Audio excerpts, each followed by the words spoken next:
एक लड़की थी, बहुत खूबसूरत। जितनी वह सुंदर थी उतनी ही ईमानदार। न किसी से झूठ बोलना, न फालतू बातें करना, बस अपने काम से काम रखना। उसी क्लास में एक लड़का था। वह मन ही मन उससे बहुत प्यार करता था। वो लड़का अक्सर उसके छोटे मोटे काम कर दिया करता था। बदले में जब वह लड़की उसको थैंक यू बोलती तो उसको बहुत अच्छा लगता था। एक बार की बात है, दोनों साथ साथ घर जा रहे थे, तभी जोरदार बारिश शुरू हो गई। दोनों बारिश से बचने के लिए एक पेड़ के नीचे छिप गए। पेड़ बहुत छोटा था, बूंदें छन छन कर उसके नीचे आ रही थी और इस तरह उस बारिश में दोनों एक दूसरे के बहुत करीब आ गए। लड़की को इतना करीब पाकर लड़का अपने जज्बातों पर काबू नहीं रख सका। उसने लड़की को प्रपोज कर दिया। लड़की भी मन ही मन उसे चाहती थी, इसलिए उसने इनकार नहीं किया और इस तरह दोनों का प्यार उड़ान भरने लगा। एक बार लड़की उसी पेड़ के नीचे बैठी लड़के का इंतजार कर रही थी।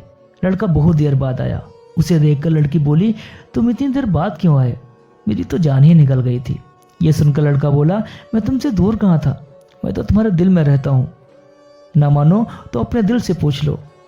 लड़के की प्यारी बात सुनकर लड़की का सारा गुस्सा ठंडा हो गया और वो दौड़कर लड़के से लिपट गई। दोनों उसी पेड़ के नीचे बैठे बातें कर रहे थे। लड़की पेड़ के सहारे बैठी थी और लड़का उसकी गोद में सर रखकर लेटा हुआ था। तभी लड़की बोली, अब तुम्हारी जुदाई मुझसे बर्दाश्त नहीं होती। तुम्हारे बिना एक पल भी मुझे 100 साल के बराबर लगता है। तुम मुझसे शादी कर लो, नहीं तो मैं मर जाऊंगी। लड़के ने झट से लड़की के मुंह पर अपना हाथ रख दिया और बोला, ऐसी बात मत करो। अगर तुम्हें कुछ हो गया तो क्या मैं जिंदा रह सकूंगा? फिर वह कुछ सोचते हुए बोला, तुम चिंता मत करो, मैं जल्दी ही अपने परिवार वालों से बात करूंगा।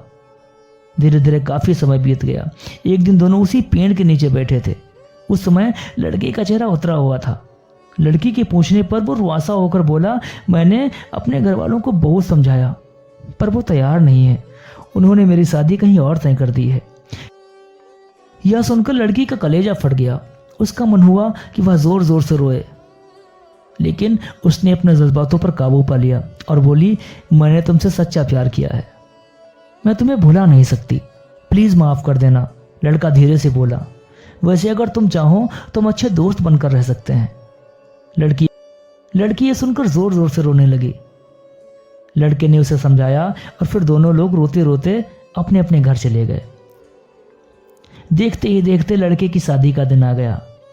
लड़के को यकीन था कि उसकी शादी में उसकी दोस्त जरूर आएगी, पर ऐसा हुआ नहीं। लड़की तो नहीं आई, लेकिन लड़की का भेजा हुआ एक गिफ्ट पैक जरूर इसको मिला। लड़के ने कांपते हाथों से उसको खोला और उसके अंदर जो रखा था उसे देखकर लड़का बेहोश हो गया। गिफ्ट पैक में और कुछ नहीं, खून से लथपथ लड़की का दिल रखा हुआ था। साथ में एक खत भी था जिस पे लिखा हुआ था, अरे पागल, अपना दिल तो लेते जा, वरना अपनी पत्नी को क्या देगा। बस यही है तेरी कहानी।